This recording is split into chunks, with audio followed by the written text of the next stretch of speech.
Hello friends, welcome to மக்கள் சேவை channel. இன்றைக்கி நம்ம ஒரு முக்கியமான இன்ஃபர்மேஷன் பற்றி தான் பார்க்க போகிறோம். அதாவது உங்கள் ஆதார் கார்டில் மொபைல் நம்பர் இல்லாமல் எப்படி வீடு தேடி உங்களுக்கான ஆதார் கார்டு வர வைக்கிறது, எப்படி ஆன்லைன் மூலமாக ஆர்டர் பண்ணுறது தான் இந்த வீடியோ பார்க்க போகிறோம். இந்த வீடியோ ஸ்கிப் பண்ணாமல் ஃபுல்லாக பாருங்கள். அது மட்டும் அல்ல, இந்த வீடியோ நிறைய பேருக்கு ஷேர் பண்ணுங்கள். ஃபஸ்ட்டு இந்த வெப்சைட் பண்ணிக்கோங்க. இந்த வெப்சைட்கான லிங்க்கை நான் டிஸ்கிரிப்ஷன் கொடுத்துட்றேன். இந்த வெப்சைட் மூலமாக உங்கள் ஆதார் கார்டில் மொபைல் நம்பர் லிங்க் பண்ணியிருக்கீங்க அப்படின்னா லாகின் பண்ணி ஆதார் கார்டு டவுன்லோட் பண்ணி அதை நீங்கள் பயன்படுத்திக்கலாம்.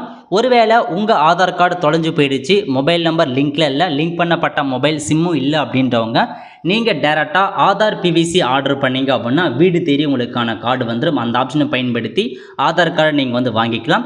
ஸோ எப்படி நம்ம ஆர்டர் பண்ணலாம் அப்படின்னா இந்த வெப்சைட்டில் அப்படியே கீழே வந்தீங்க அப்படின்னா இதில் கொடுத்துருக்காங்க பாருங்கள். அதாவது ஆர்டர் ஆதார் பிவிசி கார்டுன்னு இருக்க பாருங்கள். இந்த ஆப்ஷன் நீங்கள் கிளிக் பண்ணால் போதும். இந்த மாதிரி தான் ஒரு பேஜ் ஓப்பன் ஆகும். ஓகே, இல்லை ரெண்டு ஆப்ஷன்ஸ் கொடுத்துருக்காங்க. நீங்கள் ஃபஸ்ட்டே இருக்க பாருங்கள் ஆதார் நம்பர்னு, அந்த ஆப்ஷன் நீங்கள் செட் பண்ணுங்கள். செட் பண்ணிட்டு இதில் போயிட்டு உங்கள் 12 டிஜிட் ஆதார் கார்டு நம்பரை அப்படியே பார்த்து நீங்கள் டைப் பண்ணுற மாரி இருக்கும். டைப் பண்ணி முடிச்சதுக்கப்புறம் கீழே ஒரு கேப்சா கோடு கொடுத்துருக்காங்க பாருங்கள். அந்த கேப்சா கோடை அப்படியே பார்த்து டைப் பண்ணுங்கள். டைப் பண்ணிட்டு மொபைல் நம்பர் லிங்க்கில் இருக்கவங்க டேரெக்டாக சென்டு ஓடிபி கிளிக் பண்ணி நீங்கள் ஓடிபி என்டர் பண்ணலாம். இல்லை மொபைல் நம்பர் லிங்க்கில் இல்லை, மொபைல் நம்பர் தொலைஞ்சு போயிடுச்சு அப்படின்றவங்க மேலே கொடுத்துருக்காங்க பாருங்கள், my mobile number is not register, அந்த ஆப்ஷன் நீங்கள் கிளிக் பண்ணி தற்போது எந்த மொபைல் நம்பர் வச்சுருக்கீங்களோ அந்த மொபைல் நம்பரை நீங்கள் என்ட்ரு பண்ணிவிட்டு கீழே சப்மிட்னு ஒரு ஆப்ஷன்ஸ் இருக்கும், சென்டு ஓடிபி, அந்த ஆப்ஷனை கிளிக் பண்ணீங்கன்னா நீங்கள் கொடுத்த மொபைல் நம்பருக்கு ஓடிபி சென்ட் ஆகும். ஒரு இன்ஃபர்மேஷன், இப்போ நீங்கள் வேறு மொபைல் நம்பர் என்ட்ரு பண்ணதால் உங்கள் ஆதார் கார்டில் மொபைல் நம்பர் லிங்க் ஆகிடாது.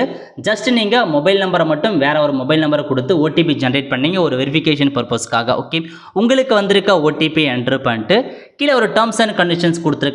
செக் பாக்ஸை கிளிக் பண்ணிங்க அப்படின்னா இதில் நீங்கள் பிரிண்ட் பண்ணுறதுக்கான கன்சர்ன் கொடுக்குறீங்க. அதேமாரி உங்களுடைய ஆதார் கார்டு எந்த அட்ரஸுக்கு வரும்னா உங்கள் ஆதார் கார்டில் எந்த அட்ரஸ் இருக்கோ அந்த அட்ரஸுக்கு தான் ரெஜிஸ்டர் போஸ்ட் மூலமாக உங்களுக்கான ஆதார் கார்டு அனுப்புவோம், ஸ்பீட் போஸ்ட் மூலமாக ஆதார் கார்டு அனுப்புவோம்னு சொல்லியிருக்காங்க. அந்த பின்கோட்லாம் கரெக்டாக செக் பண்ணி பார்த்துக்கோங்க. 50 ரூபாய் நீங்கள் இந்த ஆதார் கார்டு ஆர்டர் பண்ணுறதுக்கு நீங்கள் பே பண்ணுற மாதிரி இருக்கும். ஓகே, ஸோ இதான் இன்ஸ்ட்ரக்ஷன் கொடுத்துருக்காங்க. டேர்ம்ஸ் அண்ட் கண்டிஷன் செக் பண்ணி பார்த்துக்கோங்க. க்ளோஸ் கொடுத்துட்டு சப்மிட் அப்படின்ற ஆப்ஷன் நீங்கள் கிளிக் பண்ணிங்கன்னா டேரெக்டாக உங்களுக்கு இந்த மாதிரி தான் ஓகே கேட்கும். ஓகே கொடுத்துட்டு பேமெண்ட் பண்ணுற பேஜுக்கு போவீங்க. இதில் டேர்ம்ஸ் அண்ட் கண்டிஷன்ஸ் கொடுத்துருக்காங்க. டிக் பண்ணிவிட்டு மேக் பேமெண்ட் இருக்க பாருங்கள், அந்த ஆப்ஷன் நீங்கள் கிளிக் பண்ணிங்கன்னா பேமெண்ட் பண்ணுற பேஜுக்குள்ள போயிடுச்சு. ஸோ இதில் போயிட்டு ஏதாச்சும் ஒரு மெத்தட் கியூஆர் கோடு மூலமாகவோ யூபிஐ மூலமாகவோ அல்லது net banking credit card debit card மூலமாகவோ நீங்கள் பேமெண்ட் பண்ண பாருங்கள். 50 ரூபாய் நீங்கள் ஆதார் கார்டை நீங்கள் ஆர்டர் பண்ணுறதுக்கு ஆன்லைனில் பேமெண்ட் பண்ணுற மாதிரி இருக்கும். ஒன்ஸ் பேமெண்ட் பண்ணிட்டீங்க அப்படின்னா இந்த மாதிரி தான் உங்களுக்கு பேமெண்ட் ஆகிட்டு கீழே அகைன் உங்களுக்கான கேப்சா கோடு கேட்பாங்க. இதில் போயிட்டு அந்த கேப்சா கோடை அப்படியே பார்த்து டைப் பண்ணிட்டீங்க அப்படின்னா கீழே கொடுத்துருக்காங்க பாருங்கள் டவுன்லோட் அக்னாலஜ்மெண்ட்னு, அந்த ஆப்ஷன் நீங்கள் கிளிக் பண்ணால் போதுமானது.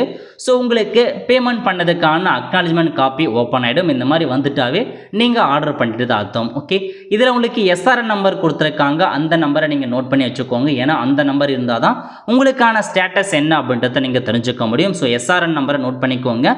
கீழே நோட் ஆப்ஷனில் கொடுத்துருக்காங்க பாருங்கள், இந்த ஆதார் கார்டை 5 நாட்களுக்குள்ள போஸ்ட்டில் அனுப்பிடுவோம் அப்படின்றத சொல்லியிருக்காங்க. நீங்கள் ஸ்டேட்டஸ் செக் பண்ணுறதுக்கு அகைன் ஹோம் பேஜ் வந்துடுங்க. இல்லை கீழே கொடுத்துருக்காங்க பாருங்கள், சேம் செகண்ட் ஆப்ஷனில் போனீங்க அப்படின்னா அதுக்கான ஸ்டேட்டஸ் தெரிஞ்சுக்கலாம்.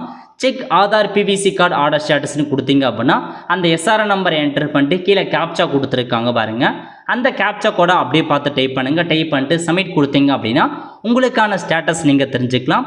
ஸோ டேட் என்னைக்கு ஆர்டர் பண்ணீங்கன்னு கொடுத்துருக்காங்க. கரண்ட் ஸ்டேட்டஸை பொறுத்த வரைக்கும் பிரிண்ட் இன் ப்ராசஸ். ஸோ உங்கள் ஆதார் கார்டை இப்போதைக்கு பிரிண்ட் பண்ணுறதுக்கான ப்ராசஸில் இருக்குது. ஸோ பிரிண்ட் பண்ணி முடிச்சிட்டாங்க அப்படின்னா அந்த ஸ்பீட் போஸ்ட்டுக்கான நம்பரும் உங்களுக்கு ஸ்டேட்டஸில் அனுப்புவாங்க. அந்த நம்பரை வச்சு உங்களுடைய கார்டு எங்கெங்கெல்லாம் வருது அப்படின்னு நீங்கள் செக் பண்ணி பார்த்துக்கலாம். டேட் ஆஃப் டிஸ்பேச் என்னைக்கு டிஸ்பேச் பண்ணியிருக்காங்க, என்னைக்கு ஆர்டர் பண்ணியிருக்காங்க அப்படின்றதுக்கான தேதியும் கீழே கொடுத்துருவாங்க.